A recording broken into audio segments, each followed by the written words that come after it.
안녕하십니까. 오늘은 윤리학연구소 68번째 이야기를 하도록 하겠습니다. 68번째는 아리스토텔레스의 니코마스 윤리학의 네 번째죠. 네 번째였고 성찰하기 및 영향에서 얘기를 하도록 하겠습니다.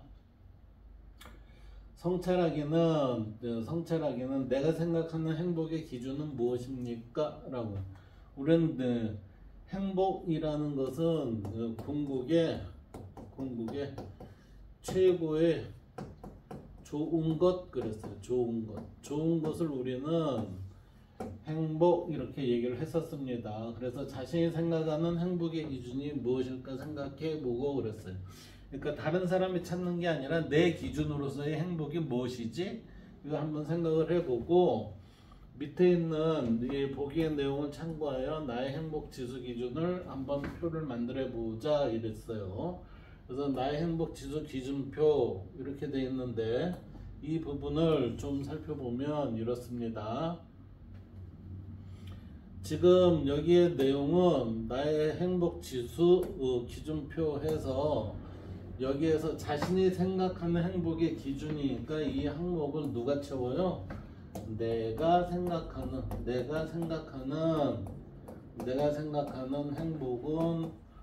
행복은 어떠어떠한 것이다. 이게 행복은 어떠어떠한 것이다 라는 이 것이다의 것을 여기다 정리를 해보자 이 얘기죠.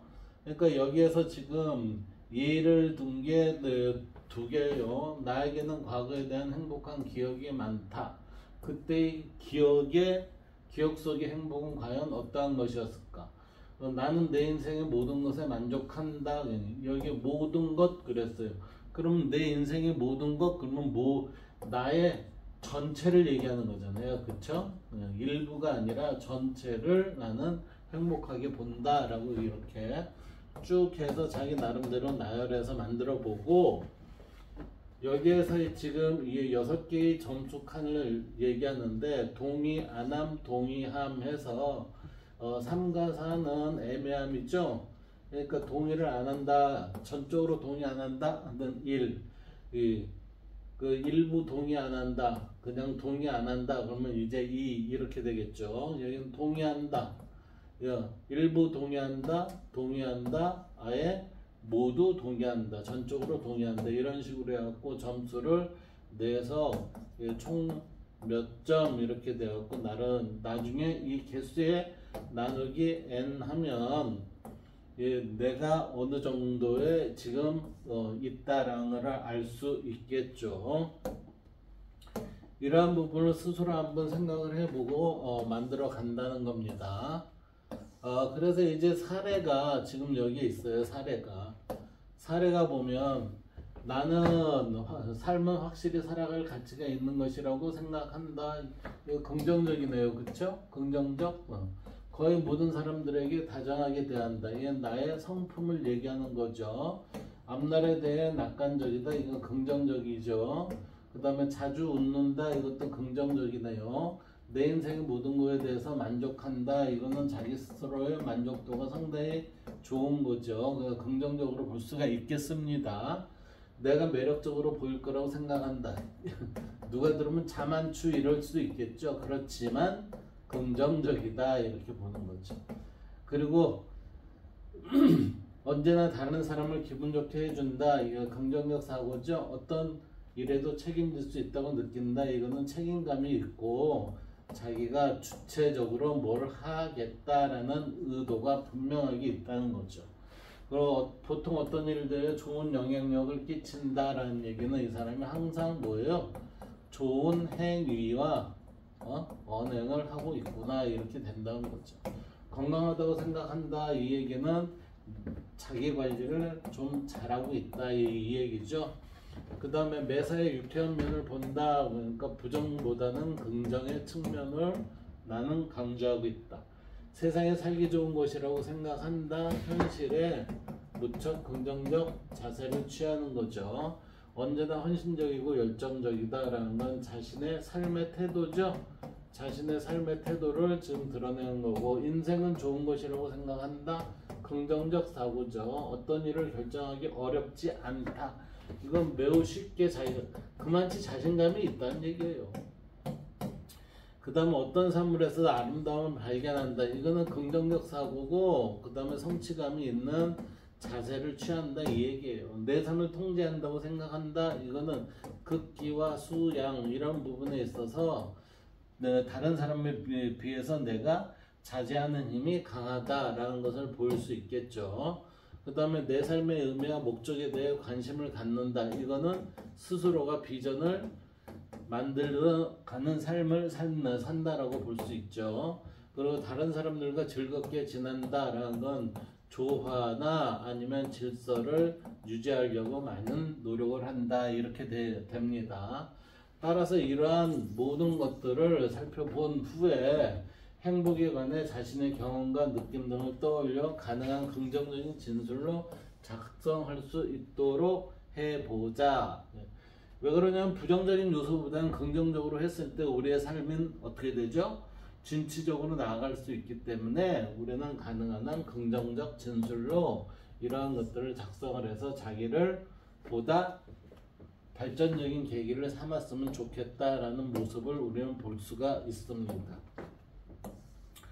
자, 이제 두 번째로 넘어가면 이 아리스토텔레스 사상의 영향이 어느 정도 우리에게 침투되어 있었는가를 한번 살펴볼 수 있어요. 자, 이 그림은 우리가 이게 보티첼리인가 이 사람이 플라톤이고요. 이 사람이 플라톤이고 이 사람이 그 아리스토텔레스 이렇게 얘기할 거 아리스토텔레스요. 근데 꼭 소크라테스의 얼굴 같네요. 플라톤과 아리스토텔레스인데 이게 플라톤은 이게 손가락이 위를 향하고 있었고 이렇게 돼 있죠. 그래서 이 사람은 천상의 개념으로 해갖고 무형계를 중심으로 자신의 삶의 지식을 전파를 했어요. 이걸 뭐냐면 이데아론이라고 우리는 얘기를 하죠. 그 다음에 이게 아리스토텔레스는 손바닥을 그 지면을 향하고 있어요. 이렇게. 이 얘기는 뭐냐면은 이 사람은 유형계인 우리의 삶 속에서 긍정적인 면을 보려고 많이 애를 썼습니다. 이렇게 볼 수가 있어요. 그러나 제 개인적으로는 유형계와 무형계는 지금 한 세상에 이게 있는 것이기 때문에 보이고 안 보고의 차이로 인해서 우리가 이것을 나눈다는 것은 종교적인 초월적 이런 식으로 해갖고 얘기는 할 수 있어도 현실은 그렇지 않다. 함께 있는 존재들이다 라고 저는 그렇게 생각하고 싶습니다. 자, 이제 이 모습을 보고서 이 그림을 보고 우리 한번 살펴보도록 합시다. 자, 이 그림은 라파엘로군요. 아테네 학당의 라파엘로 그림이네요. 이 보티첼리가 아니라 라파엘로 그 그림인데 이 그림은 고대 그리스의 철인과 학자들이 모여 인간의 학문과 이성의 진리를 추구하고 있는 모습입니다. 인간의 학문과 이성의 진리 그랬어요. 이때 이성의 진리라는 거는 우리가 헤아림보다는 이치에 맞는 우리의 우리의 본성 있죠. 그것을 가지고서 참된 이치를 살펴보는 그러한 힘을 표현하고 있다 이렇게 보는 거예요. 그래서 고대 그리스의 철인과 학자들 그러니까 학자들은 우리는 관찰을 통해서 우리는 지식을 확장을 시킨 자들이고 우리는 철인이라는 얘기는 이건 뭐죠? 깨달은 자로서 우리에게 지혜를 널리 전파를 해주는 그러한 사람들이죠. 그래서 플라톤은 뭐라고 그랬어요? 소크라테스의 죽은 이후에 정치는 누가 해야 된다? 철인이 해야 된다 라고 해서 지혜로운 자가 해야 됩니다 라고 이렇게 얘기를 했죠. 자, 여기에 많은 인물이 등장하고 있습니다. 이 그림 속에 지금 많은 사람들이 있죠. 그런 가운데 두 사람이 여든을 앞둔 플라톤과 마흔을 바라보는 아리스토텔레스입니다. 네, 가운데 두 사람이 지금 이거예요. 우측에 있는 게 아리스토텔레스죠. 이 사람이 아리스토텔레스고 이 사람이 플라톤인데 이때 플라톤의 나이는 60세, 이 아리스토텔레스의 나이는 40대, 60대 이렇게 된다는 얘기예요. 그래서 플라톤이 오른쪽 손가락으로 위쪽을 가리키며 그러니까 이렇게 하고 이렇게 됐다는 얘기죠. 그래서 천상적인 이데의 세계에 관심을 기울인 반면 그러니까 이거는 무형계 위주의 자신의 이론을 내세웠고 아리스토텔레스는 손바닥을 펴서 이렇게 됐죠. 이렇게 하고 이렇게 하고 이게 손바닥이 이제 지면을 향한다는 얘기예요. 그래서 아래쪽을 가리키면 지상적인 것을 눈을 돌린다라는 얘기는 뭐죠? 현실 사회를 중시 여겼다. 현실 사회를 중시 여겼다 이렇게 되는 거예요. 따라서 현실 사회에 중시 여겼다는 건 유형계의 만물에 대한 삶을 우리는 구현했다 이렇게 되는 거죠. 자, 이때 플라톤의 손에 들린 것은 우주의 발생 신화를 담은 티마이오스이며 이게 티마이오스의 책이라는 얘기예요. 반면에 아리스토텔레스는 인간이 이 지상에서 어떻게 살아야 하는지를 설명하는 니코마스 윤리학입니다. 그래서 각자 가지고 있는 책이 틀린데 이 두 책은 이 두 사람이 바라보는 세상에 대한 내용을 지금 보여주고 있다라고 할 수 있습니다.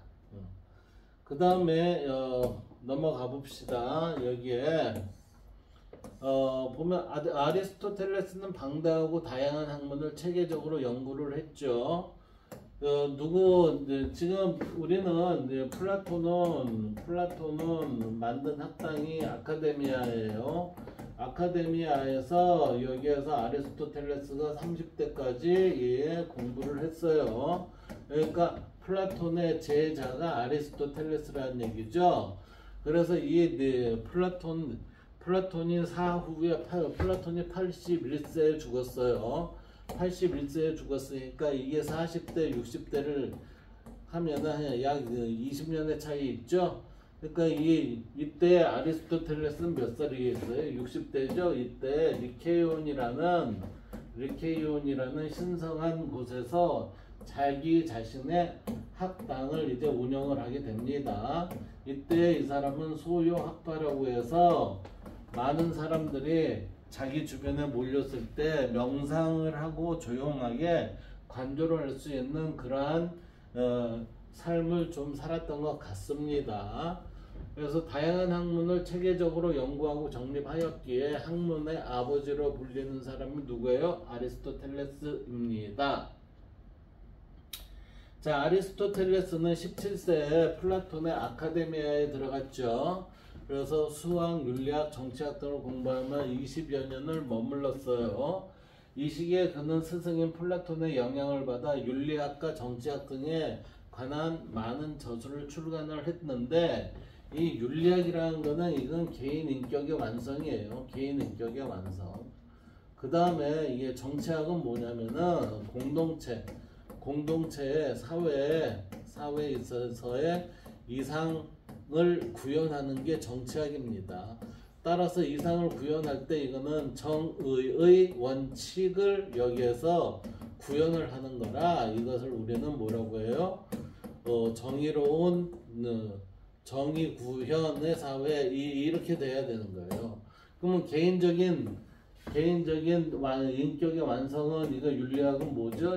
도덕을 실천하고 윤리를 우리가 그대로 이행하는 것이 실행을 했던 것을 우리는 개인 인격의 완성, 그 다음에 사회에 있어서의 정의사회 구현 이렇게 되는 게 윤리학과 정치학의 지대한 목표이기도 했습니다. 자, 키케로라는 사람이 있어요. 이 사람이 키케로라는 사람이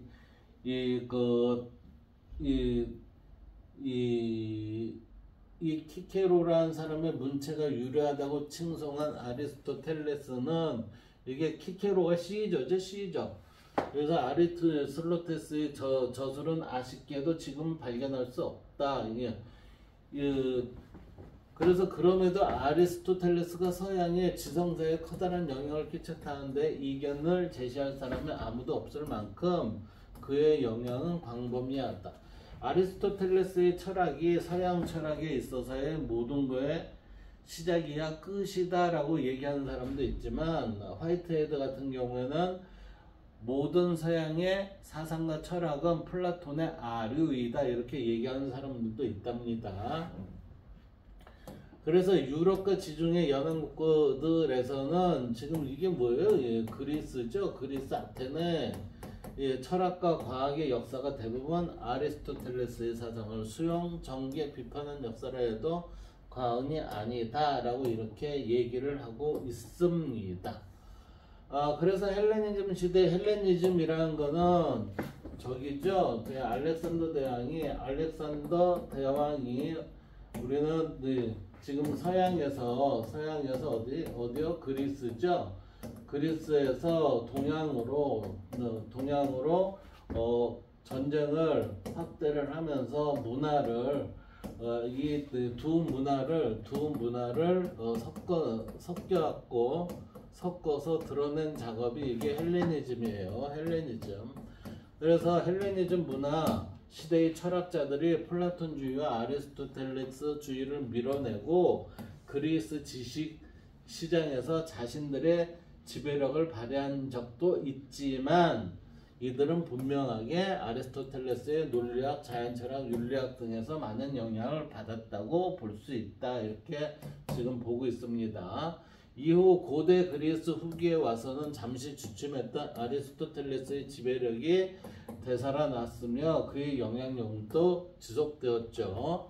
그래서 로마인들도 논리학은 물론 자연철학, 형이사학, 윤리학 등 아리스토텔레스의 이러한 학문적인 바탕을 이 사상을 다학도로 논의를 했으며 특히 그들은 아리스토텔레스의 엄밀하고도 지적인 문체에 큰 영향을 받았다 합니다.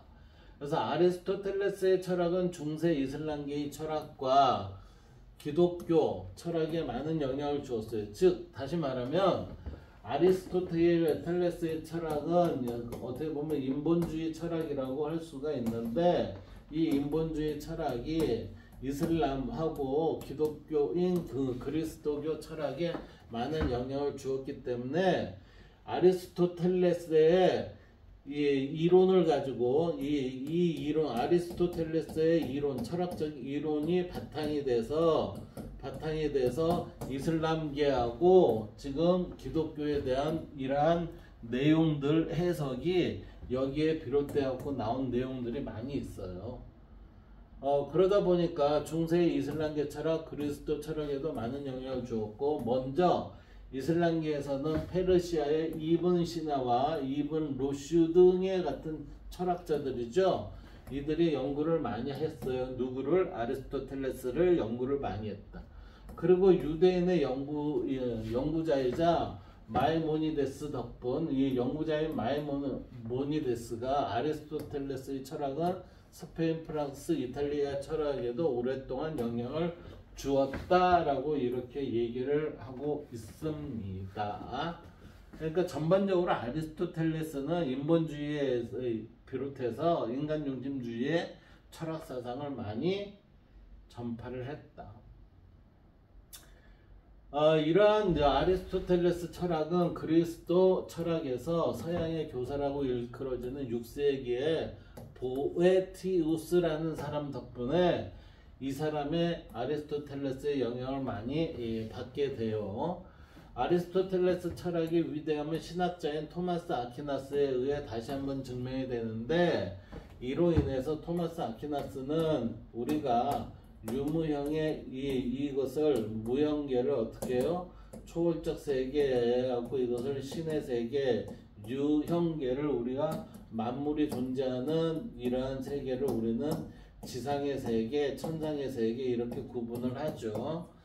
그래서 이 토마스 아퀴나스에 의해 다시 한번 증명이 되지만 아퀴나스는 도미니크 수도사인데 13세기 아리스토텔레스 연구에 대한 주석을 담당을 했었던 목회자입니다. 수도사.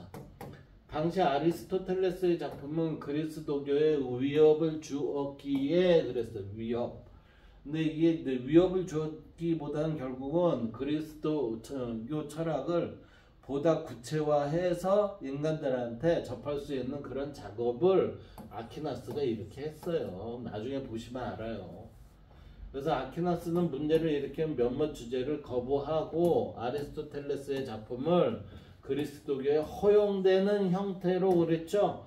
반영하였다. 그래서 아퀴나스는 자신의 학문을 논증하는 과정에서 아리스토텔레스 철학을 방법적 기초로 사용함으로써 이 얘기는 결국은 뭐죠? 기독교에 많은 지대한 영향을 끼쳤다 이렇게 되는 거예요. 그래서 스콜라 철학에 아리스토텔레스적 색채를 강하게 심어 놓았다 라고 했죠. 누가요? 아퀴나스가. 따라서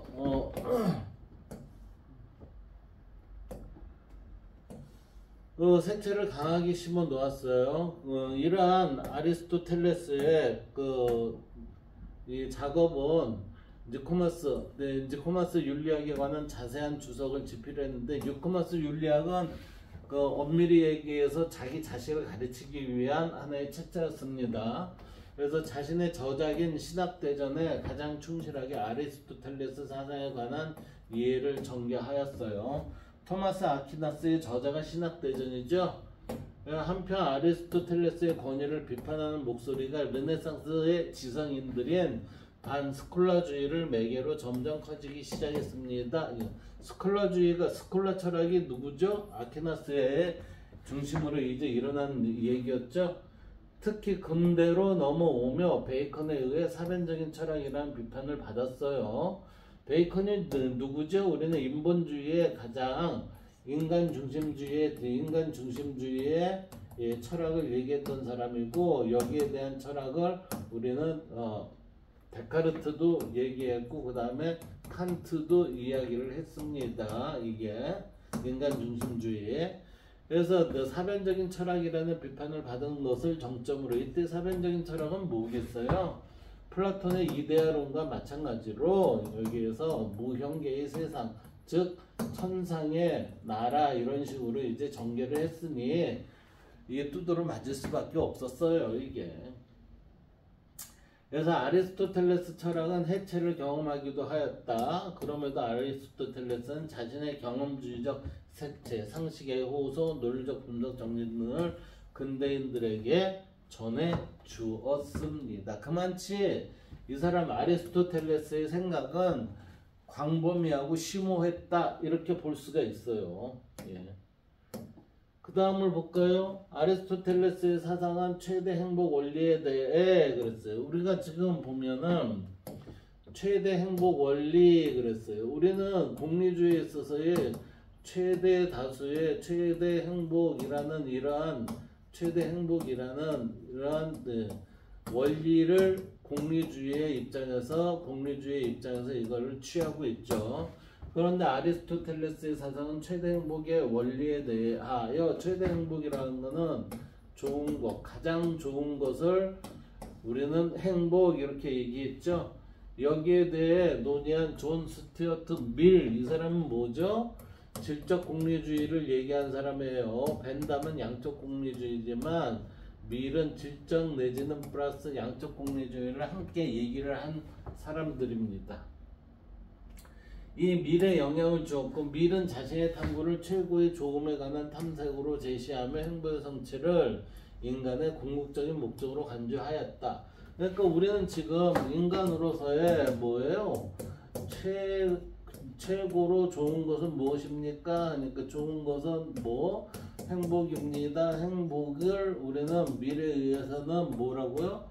궁극적인 목적이 됩니다. 그러니까 우리는 궁극적인 목적으로서의 뭐를 추구한다? 행복을 추구한다라는 게 이 단원의 첫 번째 제목이었잖아요. 또한 안스콤 같은 현대의 탁월성에 대한 이때의 탁월성이 뭐죠?